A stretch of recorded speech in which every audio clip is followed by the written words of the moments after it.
Good morning and welcome to Frontiers of Knowledge segment of Dr. Lamba's Awakening Call. Freedom is the birthright of the people, and freedom, the concept of the freedom, has been there, is the base of all revolutions and progress. And every human being wants to be free. Children want to be free from the parents' control. Students want to be free from the teachings of the schools and the colleges.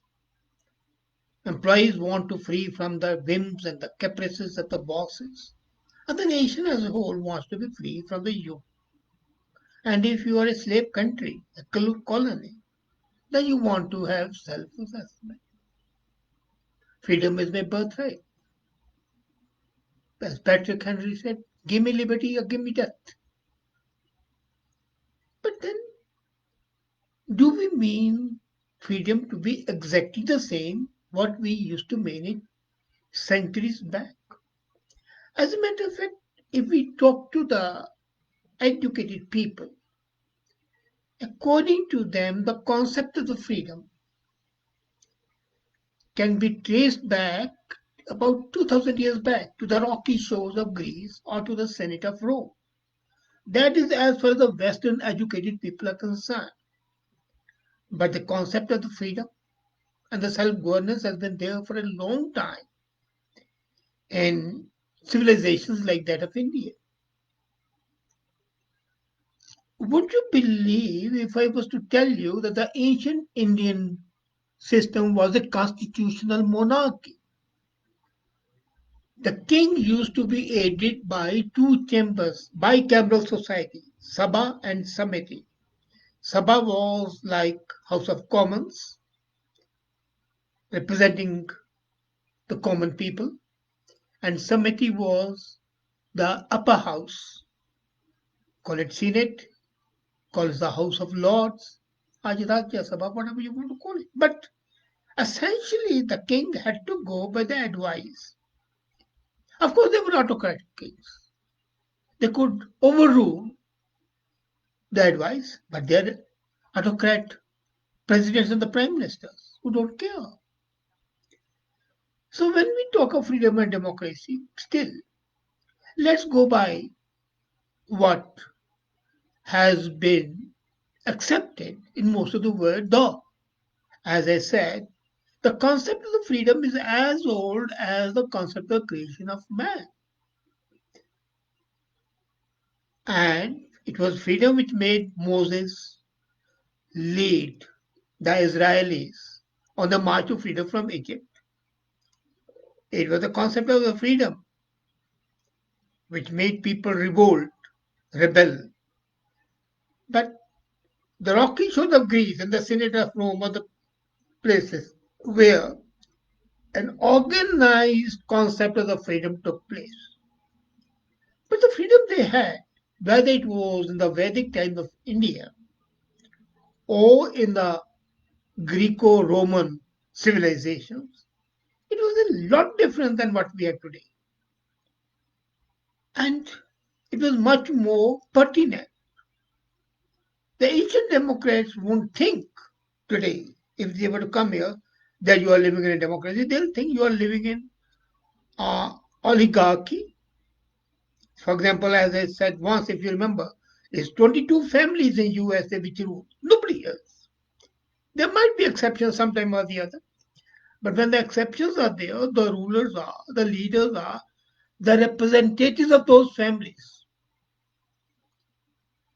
The whole of the world is decided not by you, not by the prime ministers and the president, but by a group of a few people who meet in Bilderberg, Germany, and decide about the fate of the world. And it's what they say which goes. So, where's your freedom? I was listening to the French philosopher Benjamin Constant. I was reading actually the lecture, The Liberty of the Ancients compared with that of the moderns.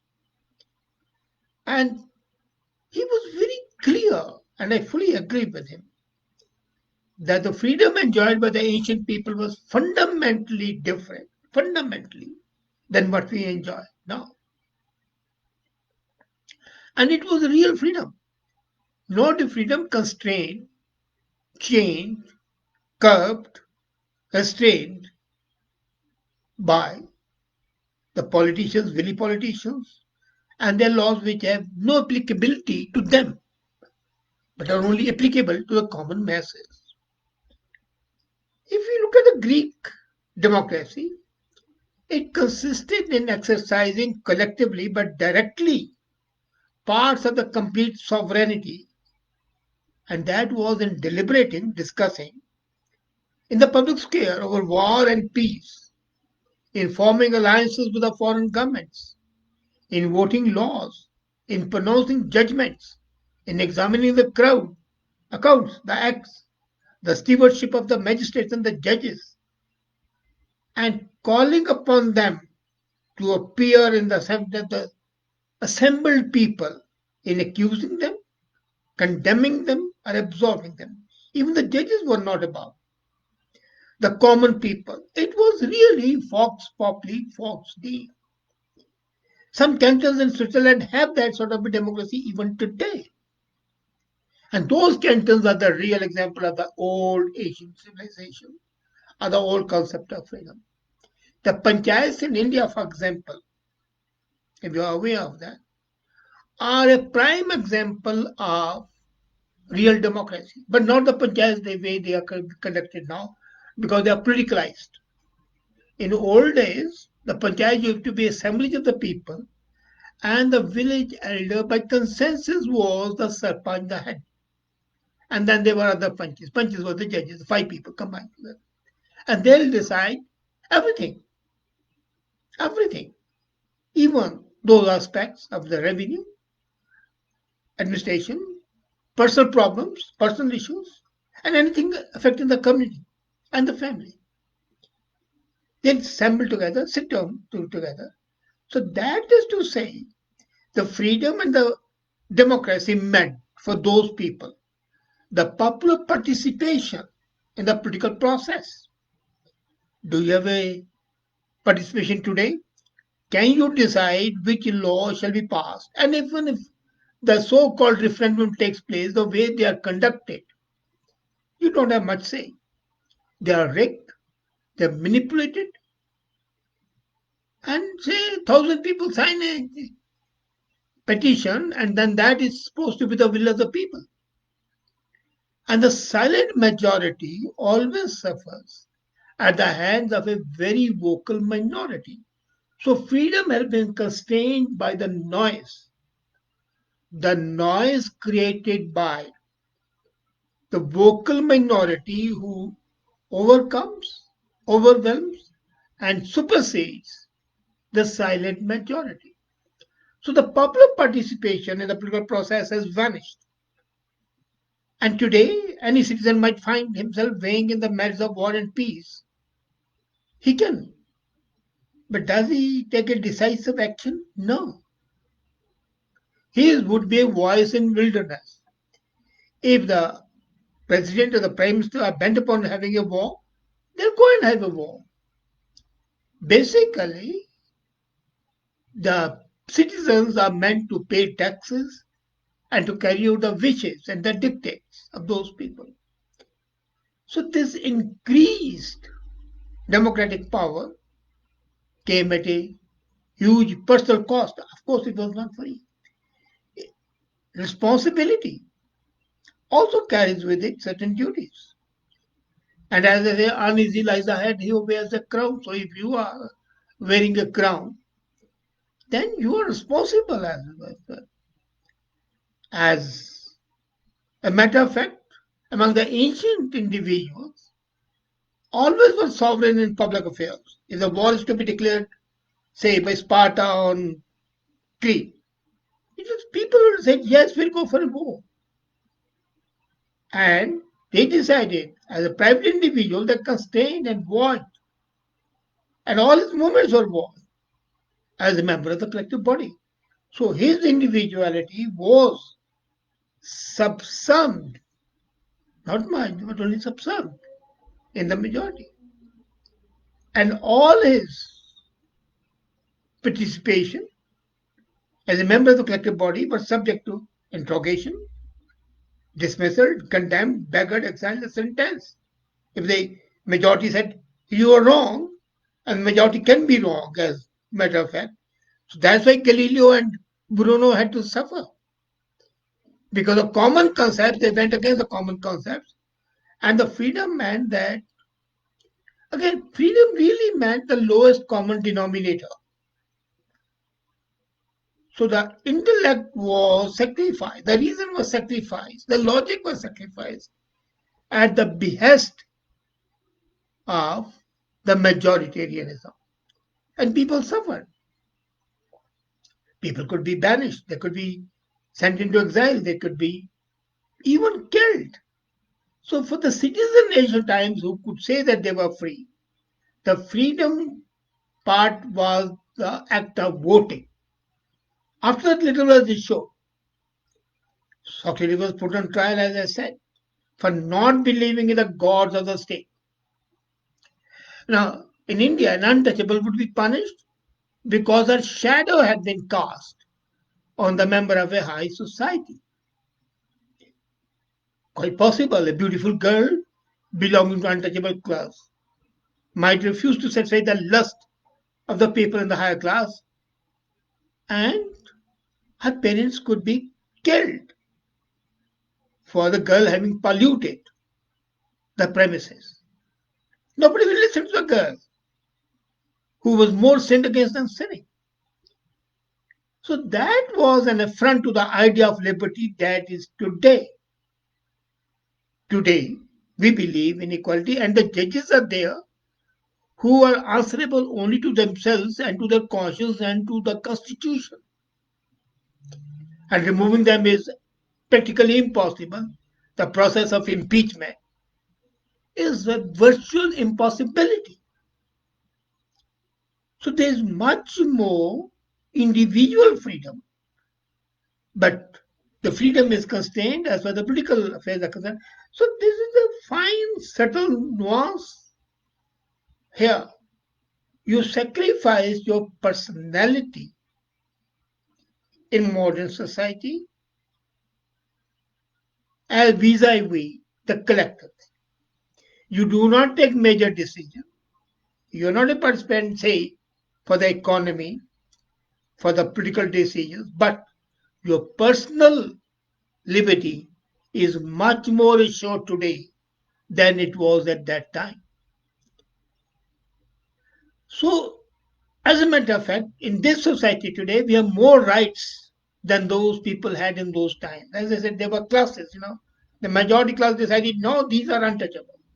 These are the plebeians. These were the slaves. Even in Greece and Athens, the slaves had no right. They were chattels, things. We criticize the caste system in India, but the slavery has been there all over the world. The first slaves were, if you would believe, were the Irish to be enslaved.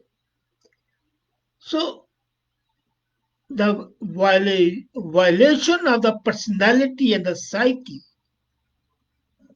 is was much more at that time, which we consider to be a great period.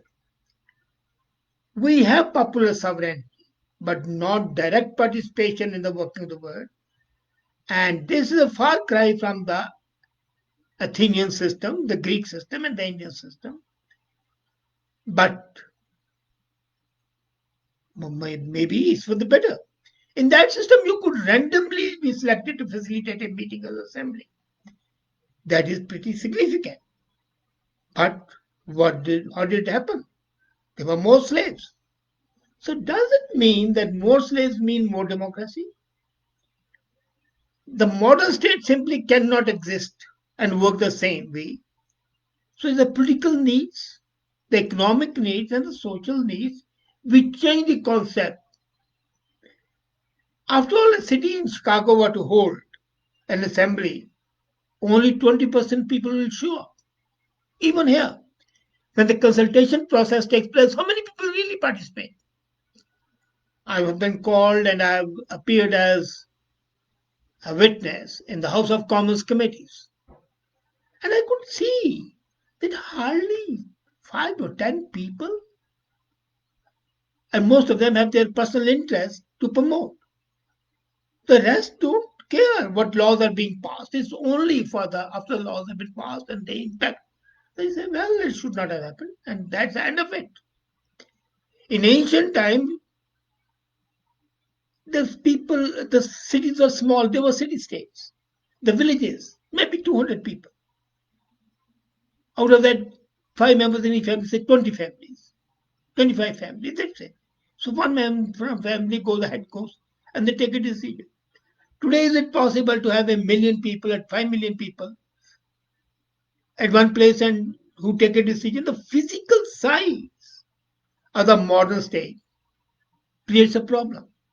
Likewise, if we see the widespread participation in the Athenian system as a golden age of Athens by extension, or the Vedic times in India, again, it was made possible because of the large number of slaves and the untouchables.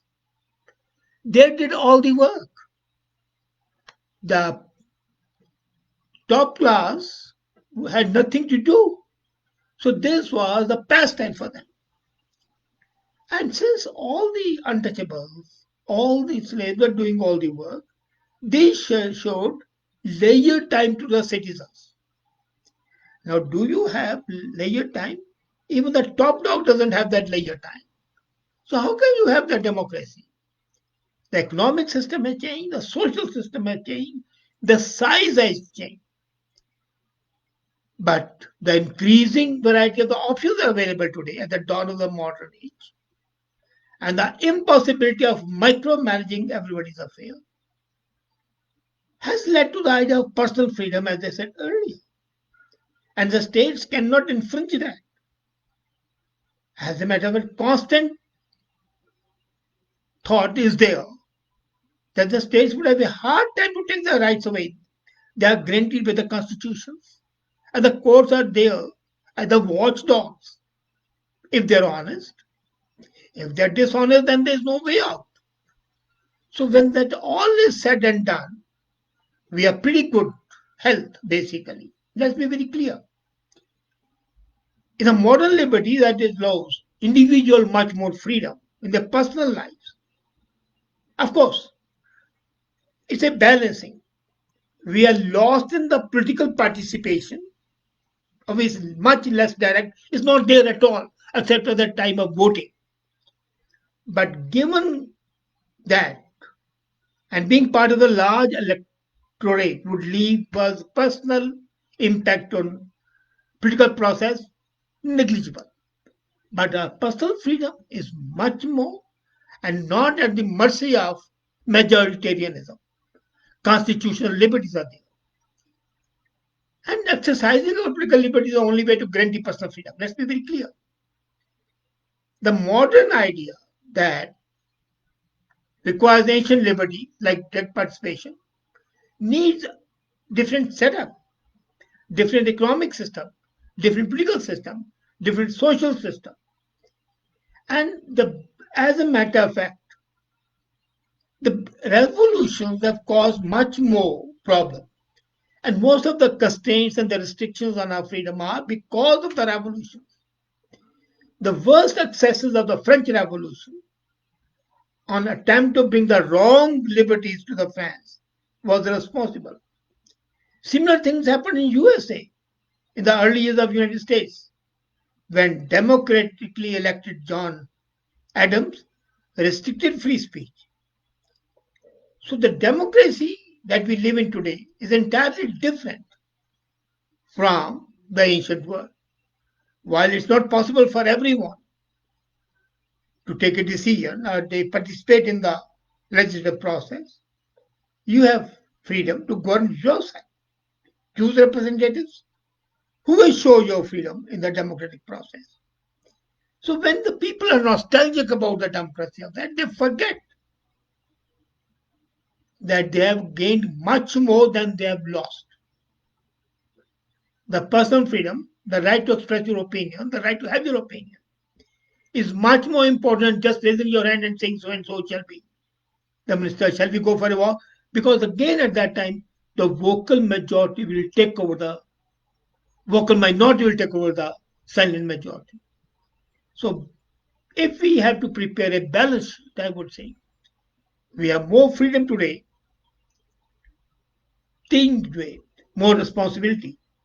What we do is we shirk the responsibility and we bemoan that we are not free and only think of the past. As a matter of fact, that nostalgia is not bad, but it can be deadening. And our awareness, our knowledge should enable us to weigh the pros and cons and then take a decision. That way lies the real happiness. You have got to balance. Balance A, the personal freedom, B, the social freedom, economic parameters, social parameters, and the internationalization of the multilateral systems that are the order of the day. Think about it. Thank you.